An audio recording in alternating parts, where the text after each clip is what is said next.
Hello दोस्तों, इस video में हम कक्षा 9 गणित की प्रश्नावली 7.1 का क्वेश्चन नंबर 6 करेंगे। तो यहाँ पे क्वेश्चन आप पहले समझिए। इस आकृति में ए सी बराबर ए ई है। ए सी बराबर ए ई है, निशान यहाँ पे मारे हुए हैं। ए बी बराबर ए डी है। ए बी बराबर ए डी है, ठीक है। और कोण बी ए डी, यानी ये कोण बराबर ये कोण है। तो दर्शाइए कि बी सी बराबर डी ई है, यानी बी सी बराबर डी ई है। तो ये हिस्सा बराबर होगा, ये हम समझ सकते हैं कि ये हम सीपीसीटी से बराबर करेंगे। लेकिन इससे पहले तो कोई दो त्रिभुज सर्वांग सम होने चाहिए ना, तभी तो हम सीपीसीटी लगाएंगे। अब त्रिभुजों को सर्वांग सम लेने में सबसे इंपॉर्टेंट स्टेप ये होता है कि त्रिभुज कौन से लें। तो यहां पर आप देख सकते हैं एक त्रिभुज ये है, एक त्रिभुज है ना, ये भी त्रिभुज है। कौन कौन से त्रिभुज लें? तो उसके लिए हमें देखना होता है कि क्वेश्चन में कौन कौन सी चीज़ें बराबर दी हैं, कौन सा हमें निकालना है, वो उस त्रिभुज में होनी चाहिए। तो पहली बात तो यह है कि ये त्रिभुज तो हम ले नहीं सकते हैं। उसका कारण यह है कि ये भुजा इस खुद की भुजा के खुद की त्रिभुज के बराबर हो जाएगी, जबकि दूसरे त्रिभुज के बराबर होनी चाहिए। तो ये तो बिल्कुल हम ले नहीं सकते हैं जो ये वाले त्रिभुज हैं। तो हम क्या लेंगे फिर? तो यहां पर हम लेंगे त्रिभुज ए बी सी और त्रिभुज ए डी ई। ध्यान से देखो कौन कौन से त्रिभुजों की बात हो रही है। त्रिभुज ए बी सी और त्रिभुज ए डी ई, इन दोनों त्रिभुजों को हम लेंगे। अब इसमें क्या है, अब देखो, अब आप एक ग्रीन वाला त्रिभुज देखना और एक रेड वाला देखना, ठीक है। तो जो ग्रीन वाला त्रिभुज है उसकी ये भुजा रेड वाले त्रिभुज की इस भुजा के बराबर है, ठीक है।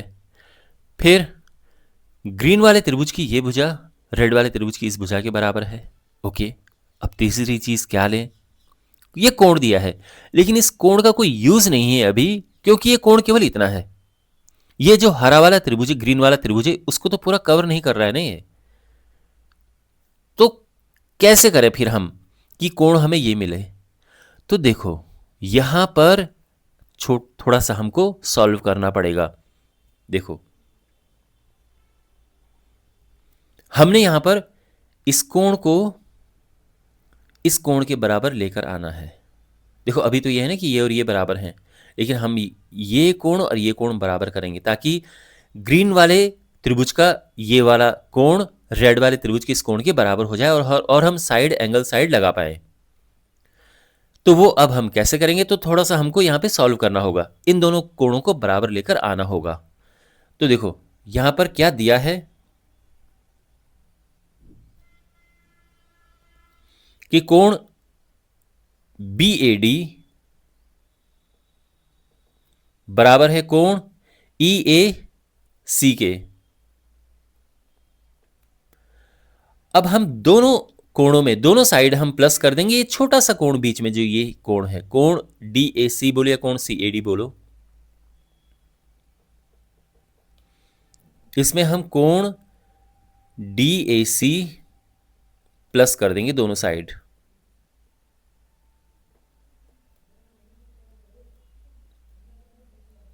ठीक है। तो इसमें भी हमने ये प्लस कर दिया और इसमें भी हमने, मतलब देखो, इस कोण में हमने ये वाला प्लस कर दिया, तो क्या बन जाएगा? पूरा कोण बन जाएगा ना, यानी ये बन जाएगा कोण बी ए सी। और यहां पे इस कोण को और इस कोण को प्लस करेंगे तो क्या आएगा? कोण डी ए ई। समझे आप? तो यहां पर ये हो गया है, तो यानी ये कोण ग्रीन वाले त्रिभुज का ये कोण रेड वाले त्रिभुज के इस कोण के बराबर हो गया है। और यहां पे हम लिख सकते हैं अब ये एंगल इस एंगल के बराबर है। तो देखो, ये साइड ग्रीन वाले त्रिभुज की ये साइड रेड वाले त्रिभुज की साइड के बराबर है। ग्रीन वाले त्रिभुज का ये कोण रेड वाले त्रिभुज के इस कोण के बराबर है। और ग्रीन वाले त्रिभुज की ये भुजा रेड वाले त्रिभुज की इस भुजा के बराबर है। तो अब साइड एंगल साइड नियम यहां पे आराम से लग जाएगा, ओके। तो अब हम लेंगे त्रिभुजों को। त्रिभुज बी ए सी और त्रिभुज दूसरा क्या लें? डी ए ई। ध्यान रखना यहां पे आप EAD न लें, ये त्रिभुज न लें। क्यों?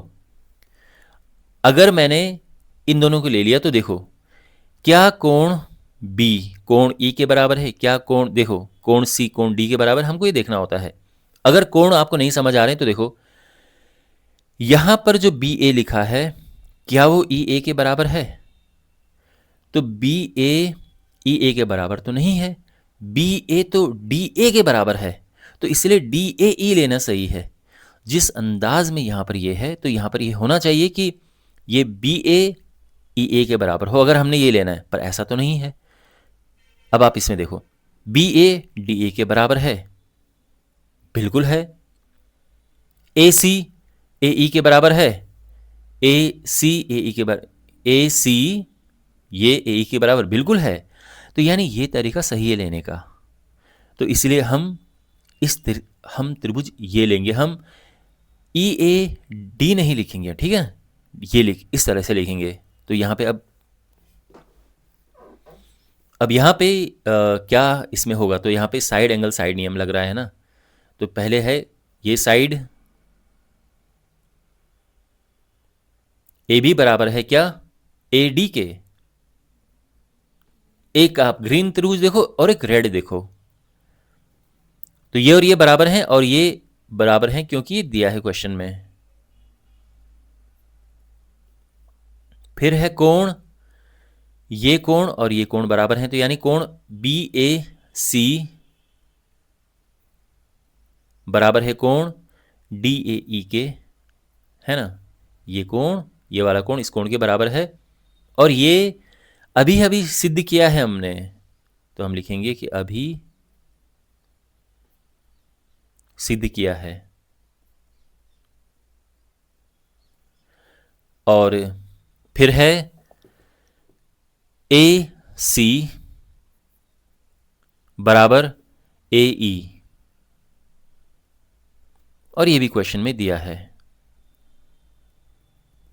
तो इसीलिए त्रिभुज BAC सर्वांग सम है त्रिभुज DAE के, और ये सर्वांग सम क्यों है, किस नियम से है? साइड एंगल साइड नियम से। ओके, तो ये सर्वांग सम सिद्ध हो चुके हैं। और अब फाइनली हम लिखेंगे, अब क्योंकि ये सर्वांग सम सिद्ध हो चुके हैं, तो अब इनके सभी संगत भाग बराबर होंगे, तो हम लिखेंगे इसलिए BC बराबर DE, और कारण क्या लिखेंगे हमेशा की तरह? CPCT। सर्वांग सम त्रिभुजों के संगत भाग बराबर होते हैं, तो ये संगत भाग हैं BC और DE। संगत भाग पहचानने का तरीका मैं हम कई बार बताता हूं, पर सिंपली ये देखो, सिंपली कि बराबर कोणों के सामने की भुजाएं वो संगत होंगी, या बराबर भुजाओं के सामने के कोण संगत होंगे, संगत भाग हम जिसे कहते हैं। तो ये कोण और ये कोण बराबर हैं, तो इनके सामने की जो भुजाएं हैं ये संगत भुजाएं होंगी, है ना। इस कोण के सामने ये भुजा है, और इस कोण के सामने ये भुजा है। अब क्योंकि ये कोण बराबर है, तो इनके सामने की भुजाएं ये संगत भुजाएं होंगी। देखो बहुत सिंपल वे में समझा रहा हूं मैं, नहीं तो इसका बहुत ही इसका लॉन्ग और इसका प्रॉपर तरीका है समझने का कि CPCT क्या है। इसके लिए मैंने एक वीडियो भी बना रखा है, आप उसको देखें। लेकिन बिल्कुल आसान भाषा में जो मैं आपको समझा रहा हूँ वो समझिए कि जो बराबर आपको कोण दिखें, उनके सामने की भुजाएं देखो वो संगत भुजाएं होंगी, और वो संगत भुजाएं बराबर होती हैं, तो इसलिए BC बराबर DE। ओके, ऐसे ही बराबर भुजाओं के सामने की कोण, अगर कुछ और आगे पूछा होता, मान लो पूछा होता कि ये कोण और ये कोण आपस में बराबर हैं, सिद्ध करो, तो फिर आप यही कहते कि भाई ये दोनों कोण संगत भाग हैं सर्वांग सम त्रिभुजों के। क्यों? क्योंकि बराबर भुजाओं के सामने के कोण हैं ये, इस कोण के सामने ये, इस भुजा के सामने ये कोण है, इस भुजा के सामने ये कोण है। अब क्योंकि भुजाएं बराबर हैं, तो इनके सामने के कोण संगत भाग होंगे और वो भी बराबर होंगे। ये है समझाने का मतलब, ठीक है, संगत का। तो आई होप आपको ये क्वेश्चन अच्छे से समझ आ गया होगा।